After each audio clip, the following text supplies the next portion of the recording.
حضرت معاویہ رضی اللہ تعالیٰ عنہ جلیل القدر صحابی ہیں اور وہی لکھنے والوں میں سے، اور حضرت عمر بن عبدالعزیز تابعین میں سے ہیں۔ تابعین جو ہیں سارے مل کر کے بھی کسی ادنا صحابی کے برابر نہیں ہو سکتے، جب نہیں ہو سکتے تو پھر حضرت معاویہ رضی اللہ تعالیٰ عنہ تو صحابی ہیں، وہ ان کے برابر تو کوئی بھی نہیں ہو سکتا، یعنی کوئی غیر صحابی ان کے برابر نہیں ہو سکتا۔ صحابہ کرام کی تو تعظیم ہے، تکریم ہے، قرآن کریم میں اور حدیث طیبہ میں ان کے بڑے فضائل ہیں۔ تمام حدیث کی معتبر کتابیں صحابہ کرام کے فضائل سے بھری ہوئی ہیں، اس لیے ان کی ہمیشہ عزت کرنی چاہیے، ہمیشہ ان کا احترام کرنا چاہیے، اور تین باتوں سے اپنی زبان کو بند رکھنا چاہیے۔ علماء فرماتے ہیں تین باتوں سے ہمیشہ اپنی زبان کو بند رکھ۔ ایک یہ کہ صحابہ کرام کے جو آپس میں اختلافات ہوئے ہیں اور ان کی جو آپس میں جنگیں بھی ہوئی ہیں، اس میں اپنی زبان بند رکھو، وہ ان کا اپنا مسئلہ ہے۔ دونوں طرف مجتہد تھے، ہر ایک نے اپنے اپنے اجتہاد پر عمل کیا، اور مجتہد کے بارے میں قاعدہ یہ ہے کہ مجتہد سے غلطی بھی ہو سکتی ہے، وہ صحیح بات بھی کہہ سکتا ہے، صحیح بات کہے گا تو 2 اجر ہے، اگر غلط بات کہے گا تب بھی 1 اجر ہے۔ لہذا صحابہ کرام سارے کے سارے حق پر ہیں، ان کی جو آپس میں لڑائی ہے وہ بھی برحق ہے۔ ہمیں حق نہیں ہے کہ ہم بیچ میں زبان کھولیں کہ یہ حق پر ہے، یہ ناحق پر ناحق ہے، اور یہ ایسا ہے اور وہ ایسا ہے۔ ہم کون ہوتے ہیں بیچ میں بولنے والے؟ بڑوں کے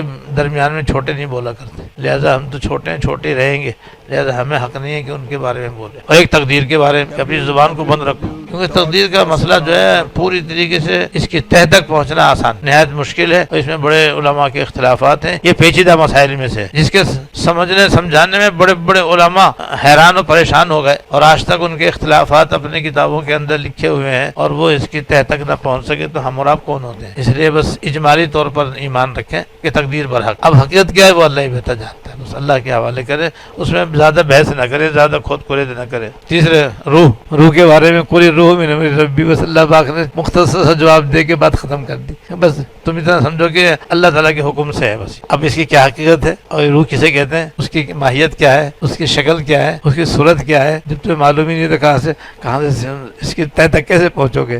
تو کیوں خواہ اس میں اپنا وقت ضائع کرو، جس میں گمراہی کا خطرہ ہو، اس سے اپنے آپ کو بچاؤ۔ بس مان لو ہاں روح ہے، بس روح ہے اور اللہ کے حکم سے ہے۔ اب حقیقت کیا ہے وہ اللہ ہی بہتر جانتا ہے۔ 3 باتیں ایسی ہیں جس کے اندر آدمی کو بولنا نہیں چاہیے، زبان بند کرنی چاہیے، تو ایسے صحابہ کرام کے آپس کے اختلافات میں بحث کرنے سے گریز کرنا چاہیے۔ اللہ تعالیٰ اپنے رحمت سے، اپنے فضل سے ہمیشہ صحابہ کرام کی تعظیم کی توفیق دے اور ان کی نقش قدم پر چلنے کی توفیق عطا